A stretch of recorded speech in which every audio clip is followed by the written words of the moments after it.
Baltimore Ravens 34, Houston Texans 10. Ravens move to the AFC Championship.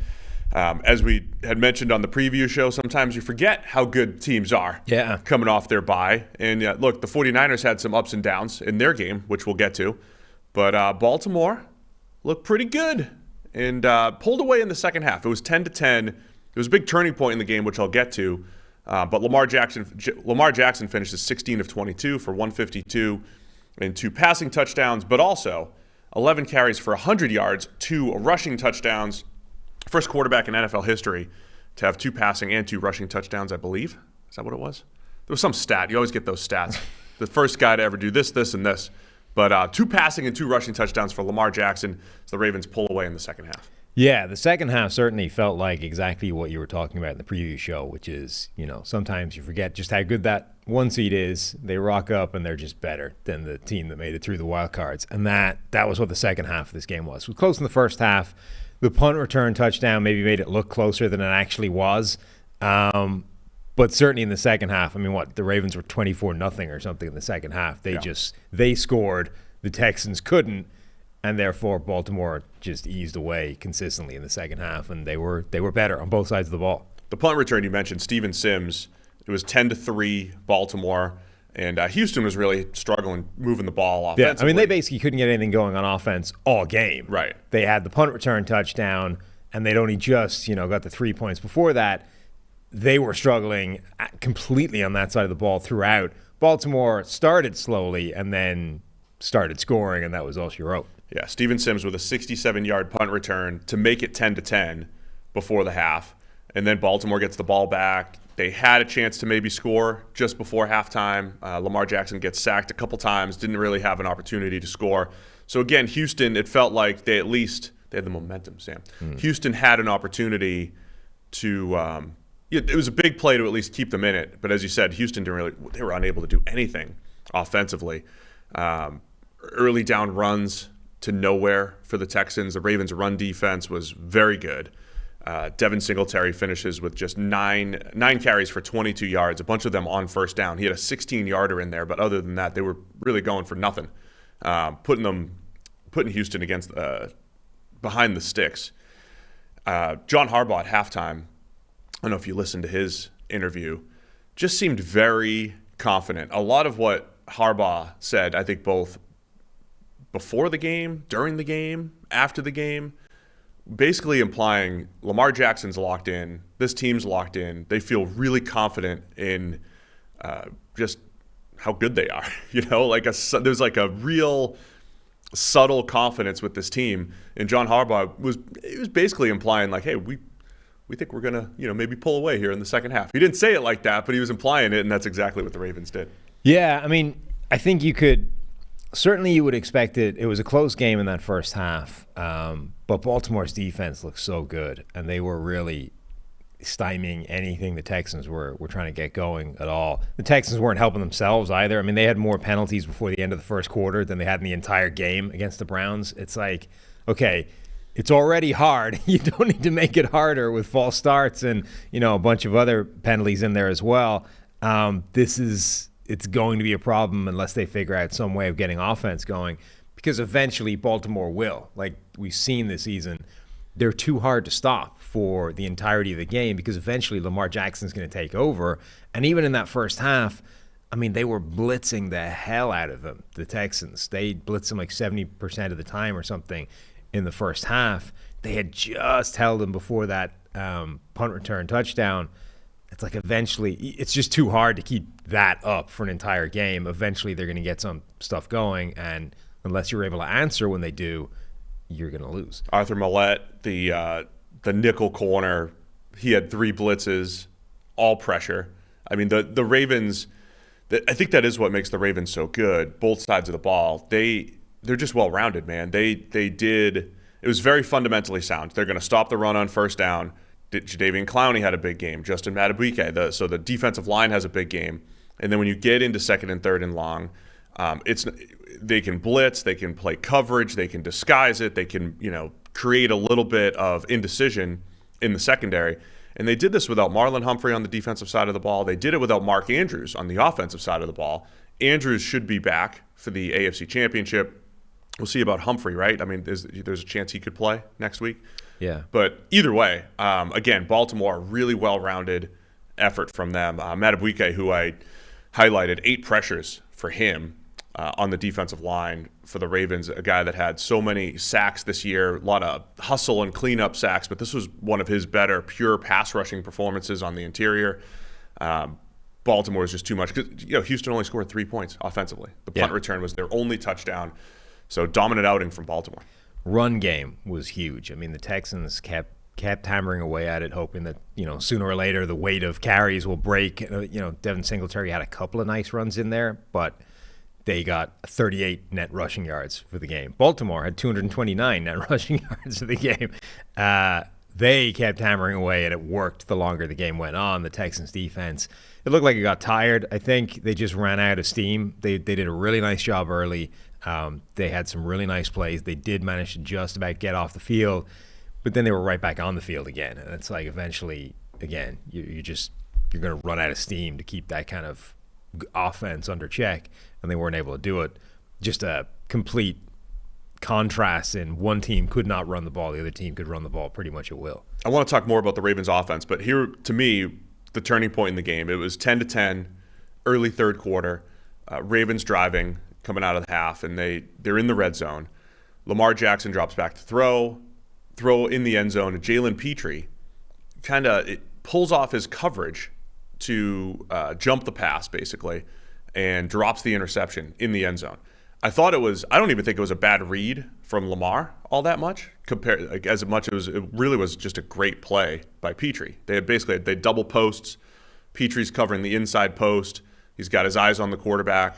Lamar throws the outside post, not to Petrie's man. Again, he pulls off his man and makes a diving pass breakup, but he has his hands on it. He has a chance for an end zone interception. The types of plays, if you're going to pull the upset, like you need to be able to make that play. And that was on first down. And the very next play, Ravens go QB draw, Lamar Jackson up the middle, 15-yard touchdown. And that was it, man. Those 2 plays essentially, I think, sealed the deal for Baltimore, the types of plays Houston has to make if they're going to pull the upset. Yeah, I don't know if you remember them more just because when you're talking about games like this, both games with the number 1 seeds, they were like double-digit spreads, essentially. I know the second one made it over 10 by the time the game rolled around. I don't know if this one did, but effectively you're talking about a 10-point underdog for either team going into that game. And it's like if you're going to make that happen, you do need to make those plays or at least not have massive mistakes along the way. And if you don't, those are probably plays that are going to come back to haunt you. And there's this one in the 49ers game we'll get to. There were mistakes in that one where they had opportunities to capitalize as well. It's like you just can't be sloppy in a game like this against a team as good as the number 1 seed in either case this year. Just to touch on Lamar again and what he did, flipped the field a couple times with some long runs. Very efficient in the passing game, had the 2 touchdowns, found Isaiah Likely and Nelson Aguilar got one for a touchdown. But the Ravens just, man, their offense, it was Justice Hill, it was Gus Edwards, Dalvin Cook even got in there a little bit. Late in the game. But putting those, moving their running backs around as they do. Lamar Jackson as part of the design running game, picking his spots as a scrambler, and then the players in the passing attack that they are throwing to, they can attack the seam with Isaiah Likely. I feel like they pull out the touchdown to Likely was that QB sweep throw. To me, that's every 5 or 6 games. If I'm the Ravens, I'm pulling out that play. It's a great play. The whole defense is going to commit to the QB sweep with Lamar Jackson. He pulls it down, throws it up for a touchdown to Likely. They just have so many ways to win. They can win with power. They can win horizontally with receivers winning yards after the catch, with their run game horizontally.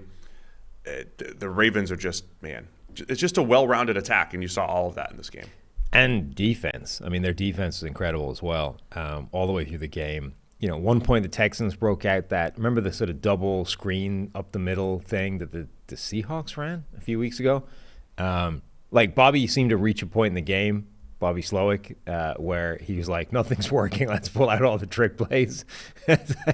He pulled out this screen thing where you sort of fake the screen left, fake the screen right, and then there's one right up the middle.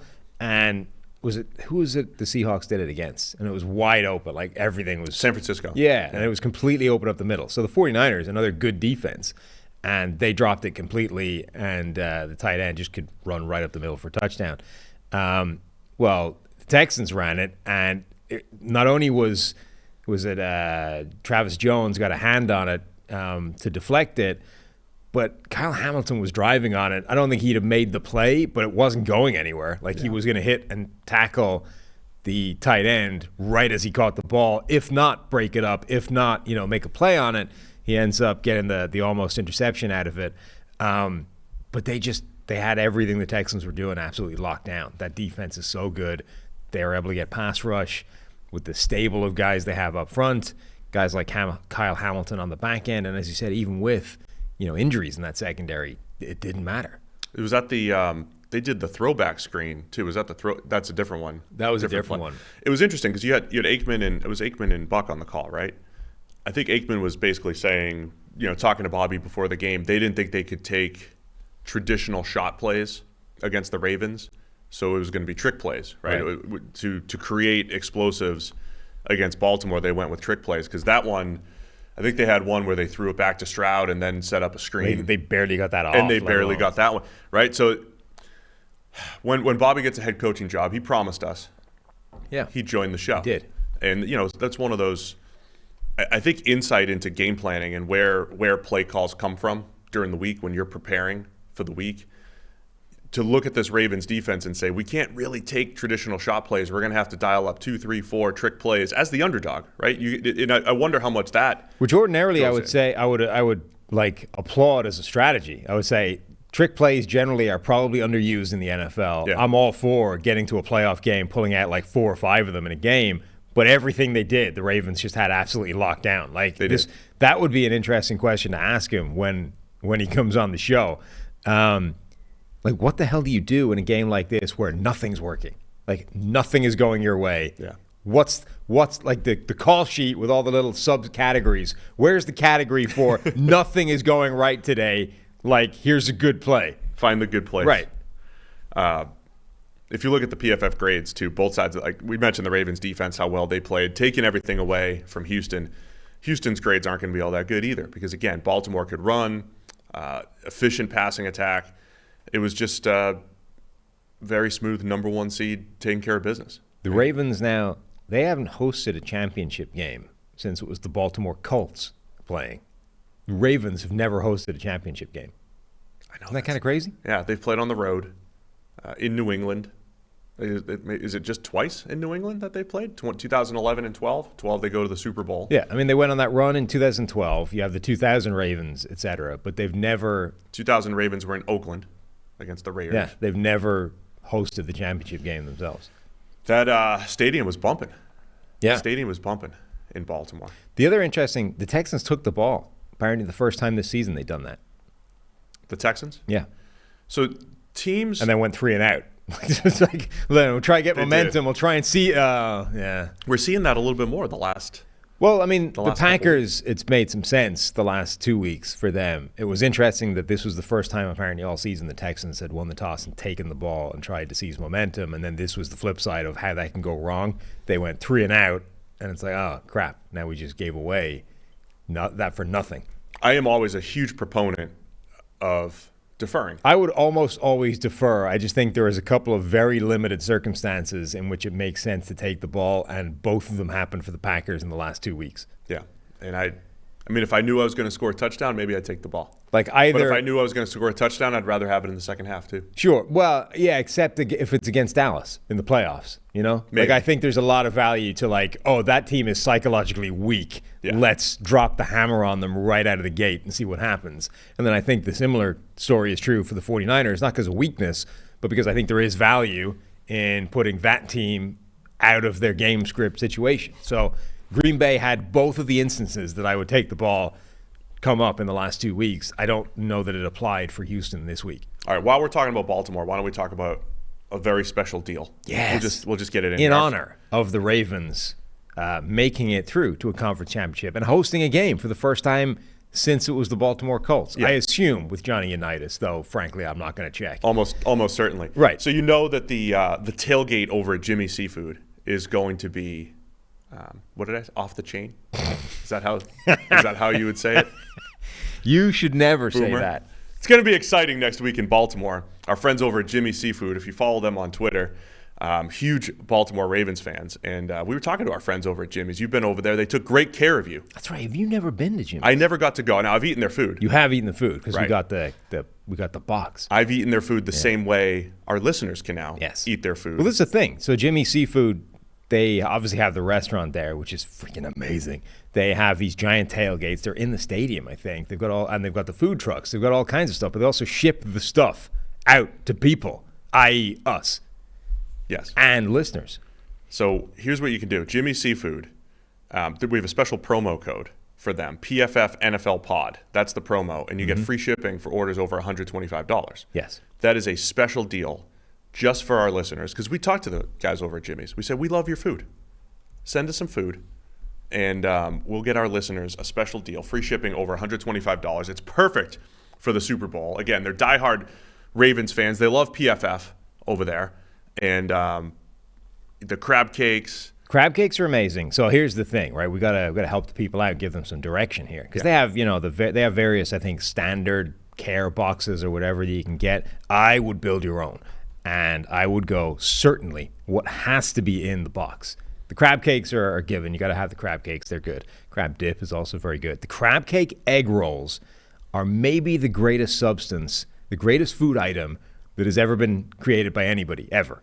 So you need the crab cake egg rolls in your box as part of your thing. Those things will change your life, and they may develop a problem where you have to get crab cake egg rolls shipped to you like every week. I can't be held responsible if that's what takes you down financially, but you need them in your life. So go to so where are we going to do this? jimmysfamousseafood.com. Yeah. Get over there. Promo code PFF NFL Pod. Free shipping over $125. You have some crab cakes for me, right? Yeah, they're in the freezer. That's going to be a part of my dinner. It's going to be a part of my dinner too. Along with the soup. Well, not today because they're in my freezer. So, okay. Well, which means maybe they're not this here. week I'm having it. I can't wait. So go check it out. Promo code's PFF NFL Pod. Free shipping over $125. jimmysfamousseafood.com. I'd say tell them we sent you, but you don't need to. You don't have to. The promo code tells you. Tells them. Perfect for the Super Bowl. Like I would order this if I wasn't in Vegas. Maybe I still will. I might order this in Vegas if I don't get into the Super Bowl again this year. Will I get a credential this year, Sam? I don't know. So far, not so good. Right. Currently, you don't have one. But the man was very accommodating a year ago before he forgot we existed. So we'll see. Well, Gordon's trying to. I will say now, this will be my third Super Bowl going, hoping to get into the game and not getting in. I will say it's a newer stadium, so who knows what the setup will be. But based off last year's setup, where the auxiliary media, the peasant media, as I was, not the bigwigs, like I assume Peter King was somewhere fancy, but the low life media like me, Gordon is a much better body type to fit in the particular accommodation that was there. I genuinely don't think would have fit in the seating from last year. Yeah. Or if you did, you certainly would have been stuck there for the duration of the game without being able to leave your seat ever. Like you couldn't have gotten up, stretched your legs, walked to go get food. Nah, you're sit down, do not move. You can't get out for the next 3.5 hours. And the media food was trash.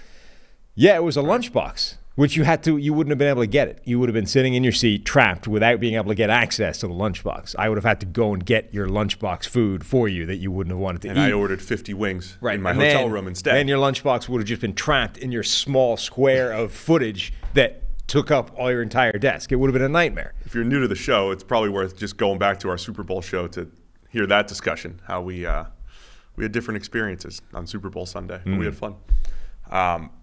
Look, this was the biggest blowout of the weekend. There's only so many ways we could say that the Ravens were really good. They overwhelmed the Texans.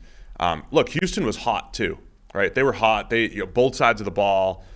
C.J. Stroud stepping into stardom. We'll say one of the best rookie seasons of all time. Stroud didn't play the best game. I don't think it was all on him. He didn't play the best game, but it wasn't horrendous. Yeah, I mean, as we said, nothing was going right. So, Yes. yeah, Stroud didn't play amazing, but, I mean, it's not his fault. Like, nothing was working. A couple more things to shout out here. It was brought to my attention that both C.J. Stroud and Jordan Love had near identical passer ratings this week. Again, For really? the second straight week. Why? And I think this week, Stroud outgraded Jordan Love. Ah, great. So I expect a lot of blowback Perfect. in this one. Were they, like, otherwise? No, they weren't. Like, Love was actually... The construction of the stats. Because what was were very ridiculous different. about last week is that the box score was almost identical. Right, It wasn't just the touchdowns, passer the picks, rating. This week, Everything. Stroud had no touchdowns or interceptions. Love had, 2 and 2 touchdowns and picks? Right. So the construction of the grade was very different. Yards per attempt were very similar, but a 72.2 passer rating for C.J. Stroud, 72.4 for Jordan Love. Almost identical week to week. Just had to point that out. One other weird thing. So, again, we mentioned Bobby Slowick a lot because he's an alumni of the PFF NFL podcast, was on the show. Former colleague. As an analyst. He had 3 interviews, I think, yesterday, the day after the game. They've got... So he had 2 Zoom interviews before the game and then was like, right now I can do my actual interviews. I mean, those are all on Zoom, too. They're 3 in the same day. He's not taking a private jet everywhere. You don't know. They're all remote if he's doing 3 in a day. Maybe they're not. Maybe they're all on location. Maybe they'll come to him. It's possible. It's possible. But this is I can't remember the exact rules. This is new, having playoff coaches be able to interview during the playoffs. Yeah. And so you've got Ben Johnson with Detroit doing this, Mike McDonald with the Ravens doing this. These guys are all doing interviews like 2 or 3 a day before the game. And they're at not times. short. Like, these are long interviews. Well, I mean, it's Hours not the Jeff Saturday No, it's 10 not the all- hours but it is on like- campus type of thing. I forget. Somebody brought it up that these things can last like 4 to 6 hours. And look, I think By the way, that's a corporate Zoom you're needing for that. Imagine 40 minutes set. Set up the call again. football's complicated and also simple all at the same time. Like, it's not like the Friday and Saturday before a game, people are like drawing up new plays or anything. You know, the game plan's in. The game But you got a plan's been week. in. If somebody's chewing up 12 hours of that, It's the mental capacity, because I've heard people push back on this, right? Like, a lot of pushback on the idea that football coaches have this idea that I have to work all day, I got to sleep in my office. You talk about John Gruden's in the office by 3 a.m., like all these stories you hear from coaches. But it's like, man, when you're calling plays and you're in a game, how do you stay focused, right? You want that mental clarity. You know, you probably need your AG1 for your mental clarity. We'll talk about that later. I mean, but yeah. how do you keep focus there when at the same time you've got this dream job potential? You have a chance to be an NFL head coach for the first time. And oh, by the way, you're getting interviewed about how are you gonna fix my team? Yeah. What are you gonna do with my roster? What's your plan for my roster and who we might draft and what we might do in free agency? Like, those are all parts of the interviews. This is an unbelievable juggling act for coaches who have to go, oh, by the way, try to win a playoff game and win a Super Bowl with their team right now. None of it is helpful to the team actually in the playoffs at the current moment. We talked about it a little bit with Brad on Friday's show. Brad basically says, just push it back. They don't need to be doing it during the playoff run. Like, this is silly. I mean, 2 weeks in between the Super Bowl feels like that's the thing. So for those guys. you have a week, and in this case, right? So Bobby is fresh off playoff game 1 where they absolutely wrecked the Browns. Now you have a week to cope with another one of the best defenses in the NFL and figure out how you're going to stop them. And then I mean, that's a fairly finite amount of time anyway to construct a game plan completely centered around beating one really good defense. If you're doing 2 interviews in that time and they can last 4 to 6 hours, that's a day. One of your days, of which you don't have that many, is gone, right? Now you also have to prep for the idiot-specific things that team is going to be asking you. Bobby is like locked in on Ravens and nothing else and his team and blah, blah, blah. And now someone's going to ask him about like a draft prospect or an upcoming free agent or whatever, right? So, like, you can't just go, I have no earthly idea what you're talking about. He needs to prep that stuff, right? So that's also time taken specific to the interview that's not going on game planning against Lamar Jackson, or forget not Lamar Jackson, the Kyle Hamilton and the defense and blah, blah, it's not good. Like, I don't see any way that helps anybody except the teams getting those interviews done. So, but I also have sympathy with the idea that if they don't get interviewed now, you are setting those teams back by having to wait. Like, while everyone else is getting on with the offseason, that team is, just twiddling their thumbs until their preferred coaching candidate becomes available. The other thing, I mean, it's not like Bobby or Mike McDonald or any of these guys. It's not like they're on an island and it's like, hey, go do some research and do your interview. They all have agents. The agent's job, because we do work with agencies, by the way, they do have our data to help with this process. They are prepping, right? They are prepping all of their candidates for their interviews and everything. It's not like they're on an island doing all this, but it's still... No, but at some point the information needs to get into your head, and that takes some time. Yes. So I think time you're not spending on whatever you should be doing during that week. Anyway, we could talk more about that another time, but I thought that was just another interesting wrinkle here. So look, I can't wait to see this Ravens team against the Chiefs. The Chiefs, who we'll talk about in a couple hours, Chiefs are firing on all cylinders, both sides of the ball. We know that their defense has been great all season, but now their offense is cooking. We're cooking yesterday against a depleted Bills defense, now go up against the Ravens, who have just been so consistent. I think it's the consistency of the Ravens, Sam, from start to finish this season, and just over the course of a 60-minute game, even when it was 10-10, consistency, and by the end of the day, they're up 34-10, and they're running like crazy, and they can win in all phases. So good job by Baltimore. Can't wait to see them hosting the AFC Championship next week.